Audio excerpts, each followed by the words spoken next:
We're on a 7-night Alaska cruise aboard Royal Caribbean's Quantum of the Seas, and today we're in Juneau.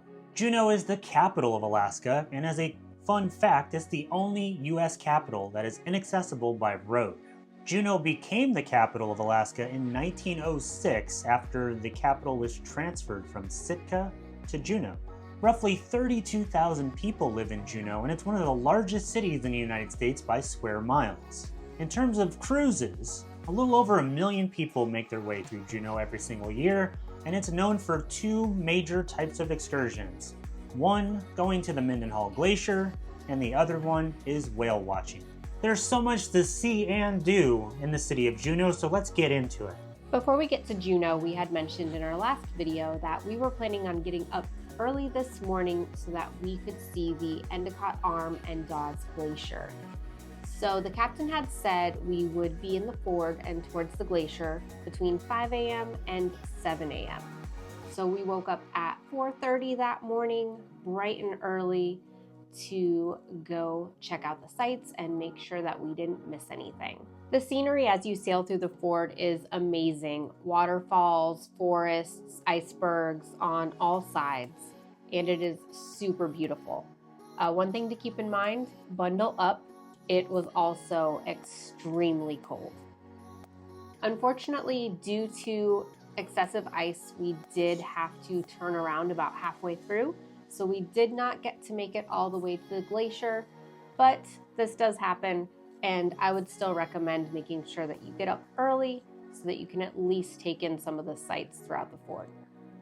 Through the fjord, we saw several of the smaller cruise ships that sail through there from a company called Uncruise. Small cruise company. They look really cool. We also even saw some whale watching excursions, and at one point a whale watching excursion actually pulled up to the side of Quantum of the Seas, and people got off, which is, I don't think I've ever seen that on a sea day before. Overall, the Endicott Arm is very beautiful. There's tons of stuff to look at. There's icebergs, trees, waterfalls. If you get lucky, there might even be some whales or other animals. Now let's talk about Juneau, which we're all here to see. Because we had to turn around in the Endicott Arm, we got to Juneau earlier than normal. We were not supposed to get there until about 1:30, but we got there around noon. So Nicole and I got ready, headed down about 12:30 in the afternoon, and got off the ship. We went through a ton of different shops in downtown Juneau, and then made our way over to the water. We had seen pictures of a gigantic statue, and we wanted to check it out for ourselves. So we walked down the water line, past downtown, onto a boardwalk near the bridge, and we got to the Whale Project. The Whale Project is at Overstreet Park, which is off of Harris Harbor Way. The main attraction of this park is a life-size bronze statue of a humpback whale breaching the water. This statue has some waterworks and some fountains off of it, and it's in the middle of an infinity pool overlooking the harbor. Not gonna lie, this is one of the coolest statues that Nicole and I have ever seen on any of our travels. It looks like a real whale jumping out of the water, and we were really happy that we made the trek over there. It's about a 20-minute walk from the cruise ship, but we highly recommend it. It's excellent. It's very, very pretty. It almost makes it look like the whale is jumping right there in front of you. After walking around Juneau and checking out the sights, we had an excursion booked, so we had to head back over to the ship to meet up with our group. We booked the whale watching and salmon hatchery excursion through Royal Caribbean directly for about $180 a person. We selected this excursion for one main reason: we wanted to see whales. And it was slightly cheaper than the other whale watching tour option, which also had a salmon bake instead of going to the salmon hatchery. The salmon hatchery gives you a lot of really great information into the spawning and life cycle of salmon in Alaska. For the first part of the tour, we went to the Macaulay Salmon Hatchery, which is right on the water and has a salmon ladder for when the salmon come back to spawn.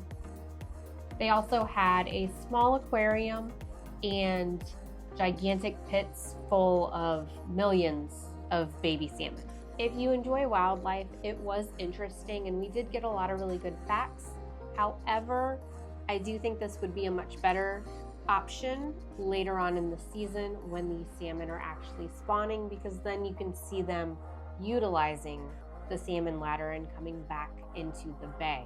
Yeah, this salmon hatchery is set up for when the salmon are running. And that is usually from mid-July to the end of September. And if the salmon aren't running, it's not as exciting. And that probably explains why it was a little bit cheaper than some of the other whale watching excursions that were available at the time. It was still cool, but it would be even cooler between the end of July and the end of September. Now, there was one really cool thing that we learned leaving the salmon hatchery, and our bus driver taught us this. So I'm going to teach it to everybody that's watching this video, all three of you. Now, there are 5 types of salmon. There's a bunch of different names for them, but there's essentially 5 different types. And this is how he said you can learn and remember all 5 types of salmon. So quiz your coworkers at work. The first one is your thumb. And thumb rhymes with chum, so that's your chum salmon. The next one is your index finger, which is your pointer finger, so you can poke somebody in the eye, he said. And that would be your sockeye salmon. The next one is your middle finger, which is your largest finger, and that would be the king salmon, because that's the largest salmon. He also told us it was due to a gesture you would give to a king, but we're not going to do that on camera. The next one is your ring finger, and what looks good on your ring finger is probably a silver ring, so that would be silver salmon. And then the last one is your pinky, and that's pink salmon. So you have chum, sockeye, king, silver, and pink. Those are your 5 types of salmon. So do with that information with whatever you want to do with it. The next part of our excursion was the whale watching portion. So the bus driver took us all the way over to where the boat would be, which is over by the docks. We boarded the boat and then went off into the channel, and we made sure we had an outside spot to stand so we can get the best view of whales.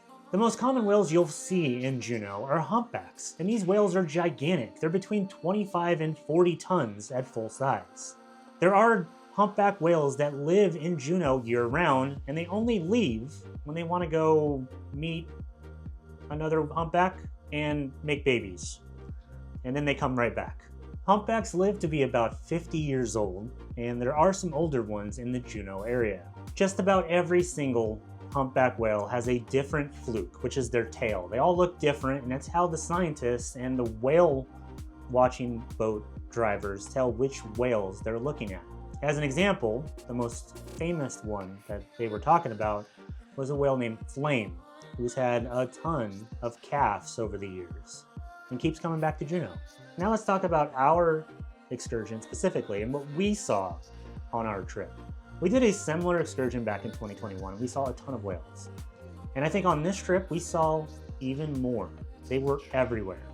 We weren't even on the boat for more than 10 minutes. We were already in the middle of a section with a ton of other boats looking at an entire pod of humpbacks.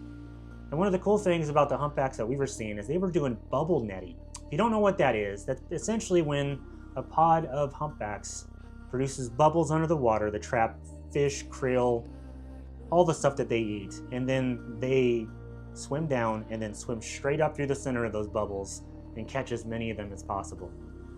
And when they get to the water, all you see is their mouth wide open, and then they kind of flop back over into the water. It's a really cool sight. We were told it was kind of a rare thing to see this time of year, and we saw it a few times on this trip. Beyond all of the humpback whales that we saw sea lions and seals, and of course some bald eagles. Unfortunately, no orcas, probably because orcas and humpback whales are mortal enemies, and it would be really bad if there were orcas in the channel with all the baby humpback whales that were out there. And we did see some calves, which are baby humpback whales. We were out on the water for several hours watching the humpbacks. The best place to go when the ship is not moving or the boat is not moving is on the top. You can get the furthest view from there and the most unobstructed view. That's where we spent most of our time, when the boat was stopped and watching the humpbacks. We were lucky enough to have some really great weather on this day, and we got to see a ton of different whales. We also saw some people who were kayaking. right next to them, which looked like it would be amazing. So overall, I think it was a really good day with this excursion. Like Nicole just said, we saw a ton of whales, we saw sea lions, we saw seals, all the wildlife you could think of. And the weather was great, the ship or the boat wasn't rocking that much, and I think we got our money's worth. The only thing I would have wished is if we were closer to the whales, but it is harder to get as close when you have a larger whale watching boat that we had. Usually you have to get into a rib boat, which is like a smaller, almost looks like a Kodiak or an inflatable boat, or like the folks that were in the kayaks. So I think the next time that we are in a position to do whale watching, either in Alaska or somewhere else in the world, we're gonna do a smaller boat or kayaking and see how close we can actually get to the whales so we can see them really up close. You probably noticed in our videos, it does feel like we're pretty far away, and that's just because of the size of the boat we were on. It's not usually a good thing to get really close to the whales with a boat that size. So we do recommend doing the whale watching tour excursion when you're in Juneau. Just if you want to do the salmon hatchery, make sure you do that later in the year. And we probably would have done in the salmon bake if we would have thought about that beforehand, instead of just thinking about how much cheaper it was. But Juneau is excellent for whale watching. You'll see a ton of them. At least we have on each of our last 2 trips to this amazing city. Now there was one thing. We mentioned the weather was great in Juneau, but it was kind of hot. And if you watched our planning video or what to pack on your Royal Caribbean cruise videos, we talk about bringing layers. And we'll be perfectly honest, we got off the ship in Juneau with how cold it was in the Endicott Arm and Dawes Glacier, and then we realized it was way too hot to wear what we were wearing. So luckily we wore layers. So we took off our outer layer, which would have been a hoodie or a long sleeve sweatshirt, and then we were kind of fine after that. So be prepared. If you got great weather in Juneau, make sure you wear layers in case you get too hot. When we were done with our whale watching excursion and we got back to Juneau, it was time to get on the ship because we weren't in port very long. So we got back on the ship, we got freshened up, and then we ran down to the 270 Lounge for Battle of the Sexes. Battle of the Sexes is a game show where they pit men versus women, and they make them do some pretty funny different types of party games. It's something that we enjoy on most of the ships we sail on. It was pretty fun, but it was more fun on some of the other ships we've been on. I think the 270 Lounge doesn't really lend itself to being a great venue for game shows that require people to be interactive because of the balcony. You can't really run down from the balcony to help out or do any of that sort of stuff.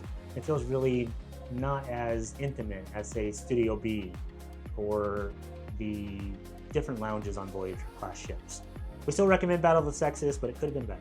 After the game show, we headed up to the Windjammer to grab a quick bite to eat because we had another show to get to in the main theater. Tonight was Sonic Odyssey. Sonic Odyssey is another song and dance review style of show. However, they do also use a lot of different instruments. They had a gigantic earth harp, a full drum wall, and overall it was a very good show. It was probably one of our favorites. I think Sonic Odyssey was the best show on the ship. I thought it was way better than Star Water, and I thought it was way better than Feathers and Sequins or Sequins and Feathers. The cool thing about this is how they use the instruments. The earth harp takes up the entire Royal Theater. They hang it from like the balcony down to the ground type of thing, and it's a harp.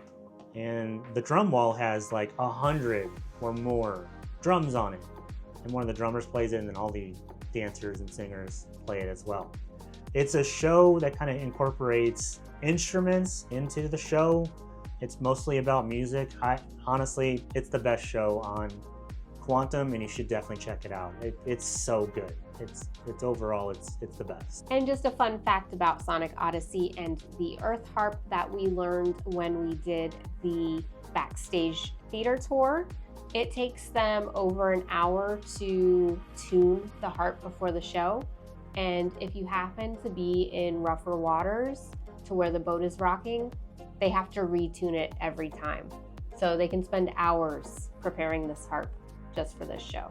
I thought that was interesting. The last thing that we did on this day was one of our favorite things to do on Royal Caribbean Cruises. If you know our channel, you know what I'm about to say.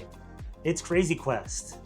That's right, Crazy Quest is on Quantum of the Seas. It's an adult scavenger hunt that takes place in one of the venues, and it can get kind of crazy. The Crazy Quest on Quantum of the Seas takes place in the 270 Lounge again, and as I said with Battle of the Sexes, the 270 Lounge doesn't really lend itself very well to interactive games. So the cool thing about Crazy Quest is the entire audience and the people on stage are involved. It's a scavenger hunt, and it's team-based. It's really hard to kind of be involved, like when they say, hey, I need an apple, and the person who has the apple is up in the balcony area. You're not going to win. It's going to take too long to get down there. But overall, we really enjoy Crazy Quest. It's awesome on almost every ship we've ever been on. It's one of the most fun things that it takes part, and it's adults only, because usually got to get away from the kids occasionally. So that wraps up everything that we did on our port day in Juneau. We were lucky enough that we were able to stay awake through Crazy Quest, but after that we headed to bed because we had gotten up at 4:30 that morning, and it was a long day. So if you have any questions about what we did in Juneau, or if you have any suggestions for what we should try next time, leave them in the comment section down below. In our next video, it's our last port day, and unfortunately it's not Alaska because the Alaska portion of our 7-night Alaska cruise is over. Our next port is Victoria, BC, which is in Canada, and we've never been to this port before, and we don't have an excursion plan. So come check out and see what we decided to do in Victoria. If you'd like to support our channel and you like this video, make sure you like this video and subscribe to our channel for more. If you need us, we're gonna go back to Juneau and try a restaurant that we didn't try, and that's that Tracy's Crab Shack, because I've seen the food and it looks good, and I missed out on trying it.